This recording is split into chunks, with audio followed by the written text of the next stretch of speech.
हमारे यहाँ पाकिस्तान में नर जानवरों की 3 बड़ी मार्केट्स पाई जाती हैं। मकामी गोश्त की जरूरत पूरी करने के लिए जानवरों को स्लाटर करना और एक्सपोर्ट के लिए जानवरों को तैयार करना। तीसरी और सबसे अहम मार्केट ईद कुर्बान के लिए जानवरों को पालना। बकरे और छतरे ईद कुर्बान पर सबसे ज्यादा मुनाफा बख्श कारोबार है। आइए इन तीनों कारोबार के अलग-अलग सेगमेंट्स देखें।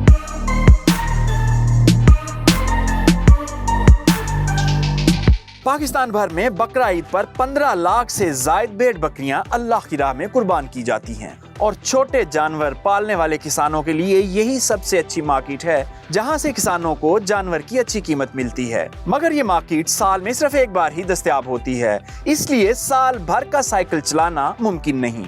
दूसरी बड़ी मार्केट मकामी मंडियों में गोश्त की फरोख्त है। एक अंदाजे के मुताबिक पाकिस्तान में सालाना 800,000 मैट्रिक टन भेड़ बकरी का गोश्त खाया जाता है। यूं ये सबसे बड़ी मार्केट है, मगर यहाँ किसान को मुनासिब रेट नहीं मिल पाता।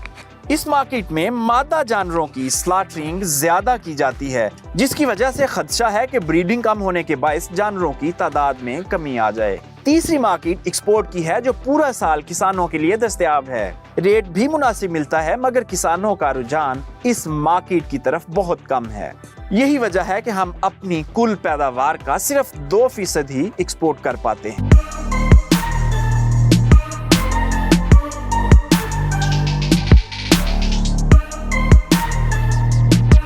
दुनिया भर में शीप गोट फार्मिंग के 2 मेजर बिजनेस मॉडल चलाए जा रहे हैं, नस्ल कशी यानी ब्रीडिंग और दूसरा जानवरों की फैटनिंग करना यानी गोश्त के लिए जानवर पालना। पाकिस्तान में भी ये दोनों मॉडल चलाए जा रहे हैं, मगर सदियों पुराने रवायती तरीके पर। इस काम में जिद्दत ना होने के बराबर है। यही वजह है कि हमारा किसान ना तो फार्म का स्केल बड़ा कर सकता है और ना ही इंटरनेशनल स्टैंडर्ड्स को फॉलो कर सकता है। ब्रीडिंग फार्म्स पर प्रोटोकॉल्स ना होने के बायस हमारे जानवरों की क्रॉस ब्रीडिंग बढ़ती जा रही है, जिससे प्योर नस्ल के जानवर कम होने के खदशात बढ़ चुके हैं। इसी तरह मटन फार्म्स पर भी जानवरों की तादाद इतनी कम होती है कि एक फार्म से एक कंटेनर भी एक्सपोर्ट नहीं हो सकता, जबकि इंटरनेशनल मार्केट में एक कंटेनर में एक साइज के गोश्त की ज्यादा कीमत मिलती है और ज्यादातर डिमांड भी इसी की ही होती है। मगर हमारे यहाँ एक भी ऐसा फार्म नहीं जो फीडलॉट फैटनिंग के असूलों के मुताबिक बनाया गया हो।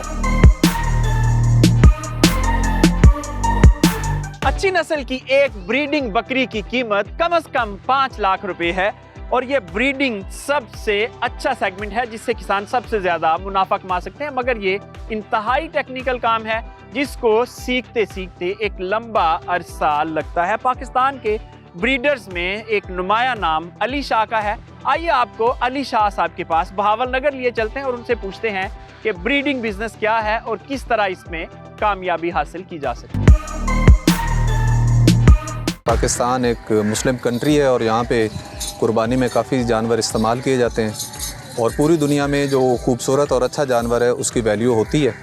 पाकिस्तान में अल्हम्दुलिल्लाह 36 ब्रीड्स हैं, बहुत अच्छे फार्म्स अब काम कर रहे हैं। अब तो मॉडर्न फार्मिंग की तरफ भी तवज्जो दी जा रही है। आपके मिल्क प्रोडक्शन के लिए यूनिट्स बनाए जा रहे हैं, फैटनिंग फीड लॉट सिस्टम काम कर रहा है।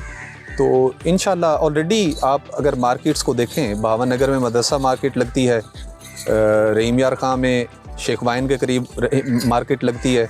हमारी 14 साल से एक मेहनत है कि सिलेक्टिव ब्रीडिंग हम करवा रहे हैं, टॉप क्लास एनिमल्स को टॉप क्लास एनिमल से प्रोड्यूस करवा रहे हैं, जिसकी वजह से वो जानवर अपना लेंथ और हाइट्स ले रहे हैं, अपना फेस बेहतर बना रहे हैं, एनिमल की कन्फॉर्मेशन अच्छी है और मिल्क प्रोडक्शन बेहतर हो रही है। नए ब्रीडर को जी अपना पहले प्लान जो बिज़नेस प्लान है उसको लाजमी बनाना चाहिए। ब्रीडिंग सिस्टम एक होता है कि आप उसे ब्रीडिंग करवाना चाहते हैं या आप उन जानवरों को कुर्बानी के लिए सेल करना चाहते हैं, तो जो उसका बिज़नेस प्लान है उसके हिसाब से वो अपने जानवर अगर रखेगा तो उसको फ़ायदा होगा।